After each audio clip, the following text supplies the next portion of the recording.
প্রায় অনেক দিন পর আজ ফ্রেন্ডের সঙ্গে ঘুরতে গেলাম। আমি রেডি হয়ে গিয়েছিলাম, কিছুক্ষণের মধ্যে ও দেখছি চলে এসেছে। তারপর আমি, ও আর আমার ভাই এই তিনজন মিলে যাচ্ছিলাম। তারপর একটা টোটোতে উঠে পড়লাম। কিছুক্ষণ পরে আমরা পৌঁছে গেলাম সেখানে। তোমরা হয়তো অনেকেই চিনতে পেরেছো এটা কোন জায়গা। তারপরে আমরা ঢুকে পড়লাম মেইন গেটে। দেন সেখান দিয়ে হেঁটে হেঁটে যাচ্ছিলাম। আর আমার ফ্রেন্ড না একটু আমার ভিডিওতে হাই বলছিল, পাশে আমার ভাই দাঁড়িয়েছিল, সেও একটু পোজ দিল। আর আমি মনে হয় একটু বেশি হাসছিলাম।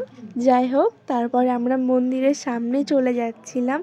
হাঁটি হাঁটি পা করতে করতে মন্দিরের সামনে পৌঁছে গেলাম। তারপরে তাড়াতাড়ি জুতোটা খুলে মন্দিরের সিঁড়ি দিয়ে উঠে ঘন্টাটা বাজিয়ে চলে আসলাম ঠাকুরের সামনে। আর হ্যাঁ, এটাই আমাদের বাবা পাতালেশ্বর। তারপরে প্রণাম করে বাইরে চলে আসলাম। বাইরে না অনেক পুরনো পুরনো গাছ ছিল, সেখানে অনেক ঠাকুর রাখা ছিল।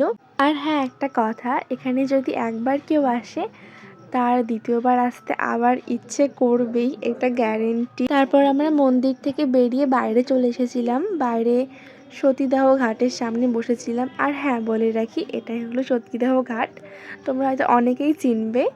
তারপরে বাইরেটাও দেখছিলাম আর কি, আর কিছু রিলসও করে নিয়েছিলাম ওর সঙ্গে, আর ছবি তুলেছিলাম অনেক, সেগুলো দেখে নাও। তারপরে সেখান থেকে বেরিয়ে চলে আসলাম। কিছুটা আসার পর একটা ফুচকার দোকানে চলে এসেছিলাম। সেখানে ফুচকা খেয়ে বাড়ির জন্য চাউমিন আর মোমোজ নিয়ে একটা টোটোতে উঠে পড়ি। দেন এখানেই ব্লগটাকে এন্ড করি। সবাই ভালো থেকো, বাই।